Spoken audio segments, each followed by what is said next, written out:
This is Archbishop Christopher Coyne, and you are watching Coffee with the Archbishop. And joining me today is Father Anthony Federico, who is filling in for poor David Elliott. Hello there. David was supposed to be in this morning, but he was playing tennis, and those who watch us know that David loves tennis. He plays tennis, and he hurt his leg. He tore his calf muscle, and he can't come in today. He couldn't come in today. Poor guy. Poor guy. Did you see that David has a new framed print in his office right behind us? Yeah. Of His Holiness Pope Leo holding a tennis racket and gesturing with it. And the name of the tennis player is Sin. His last name's Sin. Oh yes, that's Remember that? Sinner. The number one tennis player in the world is Italian. So he's got it. Yeah. That's ironic. Yeah. So I sent him an email, and in a text saying, "I hope you feel better." Yeah. But so I'm pinch hitting for him. You are pinch hitting, I think you can do it really well. We'll have a good conversation. We'll see. So today we thought we'd on the fly, we're going to talk about summer. Yeah. Summer break, summer vacation. What was summer like growing up in the Coyne household? Well, I grew up on the North Shore of Boston, in Woburn. So we tended to go up to Maine and New Hampshire. Where if you're on the South Shore, you tend to go to the Cape. And I had grandparents on the Cape, and we'd visit them, but that really wasn't our place to go. We'd go up to Maine. My dad's side of the family, after World War II, his mother bought 2 small cottages, we've since subsequently built them out a little bit. 2 small cottages on the coast of Maine, on the beach side, right on the beach, pretty much, just like back on a house or 2. And so we never had to cross the street to get to the beach, and we could always walk to the beach as little kids, and they didn't have to worry about traffic and all that. So basically, those cottages have been in my family now for over 85 years. Wow. And they've been consistent. My brothers and sisters and I own them in a trust, and we still maintain them. So growing up, my dad was a mailman, postman, and we only had 1 station wagon and 7 kids and a dog. And the start of the summer, he'd load us all in to the station wagon, and we'd all go up to the cottage for the summer, pretty much, and hang out there for the whole summer, and or part of the summer, depending on schedules and things.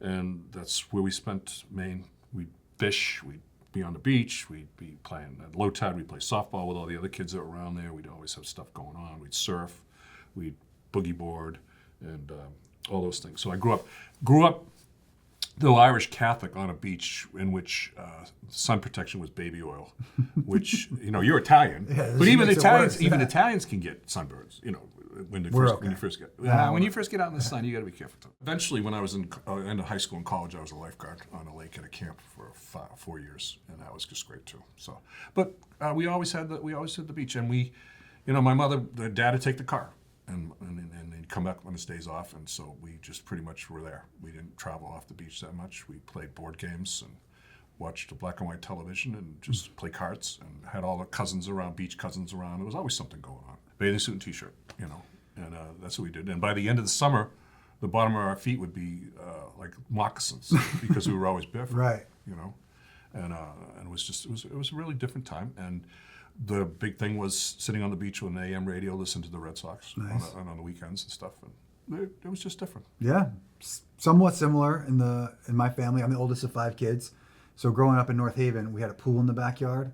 So summer revolved around that pool. And the neighbors, kids would all of our cousins from all over, every day in the pool. And I remember, my grandma bringing ice cream sandwiches. So when she would arrive later in the afternoon, everyone would get out of the pool at the same time and go eat ice cream sandwiches. But if you weren't in the pool, you were in the backyard. And we had wiffle ball, softball, footballs, lawn games that are more recent, like spike ball or ladder ball. Just all my brothers and all my guy cousins, and even some of the girls too, were just competing all summer long in the backyard. Now, it's summer 2025, so you're not necessarily boogie boarding and clam baking like you would be. What are you going to be doing this summer? Do you get a little break? Towards the end of the summer, I'll take 4 or 5 days up at the cottage. The thing is that the 2 cottages pretty much get booked by all my siblings and their kids and grandkids and all that. So because I'm the single guy, I get. They say, oh, you can come up and sleep on the couch. I said, I'm not going to sleep on the couch, But I am going to take 2 weeks in October over in Europe, so that's my vacation. So I'm looking forward to that. But I get out. But we're here. You're here in Canada. This is a nice place. We live at Hotel Coyne. Did you tell the people about Hotel No, Coyne? I didn't tell them about Hotel. A division of Shanley Enterprises. Monsignor Shanley Enterprises. So we're going to have a full house this summer at Nyland Hall, which is the Archbishop's residence. We're going to have several young priests living there as they be transitioned to new assignments. We're going to have a couple seminarians living in Nyland Hall. Yeah. And it'll be fun. We're only going to have one empty guest room. We're going to have probably 7 of us in the. There'll be 7 of us in the Archbishop's residence this Yeah, summer. so it's going to be.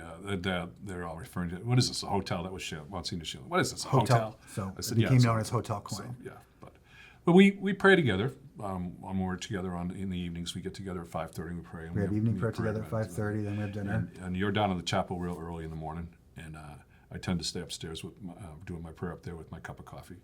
And but we're working on getting me down there a little bit more earlier and all that. So it's good. It's the summer around here. Things just kind of get quiet, and it's beautiful campus too. Are you doing any reading this summer? I am. Besides the stuff that I have to read for the church official stuff, I'm reading 2 books. One by Ross Douthat. What's his name? Ross Douthat. Douthat on belief, and another one from David Brooks on how to know people, how to get to know people. They're both very interesting books. Ross's book is really dense, so I take it in little bits. But and I'm going to try and hoping at some point to have a conversation with it because some really good, interesting stuff in that. Yeah, but Ross then is a parishioner at Blessed Michael McGivney Parish, columnist for the New York Times. Yeah, I'm in the middle of a book called 3 Friends, and it's one of my favorite authors, and I can't remember his name right now. Frederick Bachman. Frederick Bachman, thank you. Now that reminds me of your book that you read when we went to Indianapolis together, you and I. Oh, yeah, that's right. So we're in the airport. We're flying back from Indiana. We went to the Indy 500. Archbishop Coyne's friends gave us wonderful passes, and they took care of us. So we're in the airport flying back, and he says, "Let me go to the bookstore and get something to read." And you come back with this book called A Man Called Otho. Ove. Ove. Yeah, A Man Called Ove, and by Frederick Bachman. And you started the book right after we had lunch. Mm-hmm. We had lunch together, and then by the time we landed in Hartford, you had finished the whole book, 300 plus pages. You couldn't stop reading it. You were so engrossed in it. And we were sitting across the aisle from each other on the plane. And you could hear me laughing. And every few minutes I would look over and you'd be hysterically laughing. Now, this book, you really enjoyed A Man Called Ove. I did. And he could tell you how much I was annoyingly enjoyed because I'd read stuff. Hey, look at this. Look how funny this is. Yeah. It's a great book. So now this 3 Friends is the other book. Yeah, I've by read it. the I've same read author. a whole bunch of them. This is his latest one, 3 Friends, and it's a great book. It's really sad in a lot. Very of ways. human. Very human, and the friendship between 2 of the characters it was very poignant when one of them. When one of them dies. It's actually I'm not ruining the story because it's fairly quick. It's fairly early in the book. Sure. And but he's a great author. And so and he's just a good read, So, are you reading anything for fun? Yeah, I have kind of one spiritual reading book going and one secular book going at the same time. So for spiritual reading, I'm reading a book called Alter Christus by Father Ezra Sullivan, a Dominican. It's on the spirituality of the diocesan priest, on the priesthood in general, but especially for us in the diocese and the holiness of the priesthood. And then for secular reading, I'm on book 7 of the Gray Man series.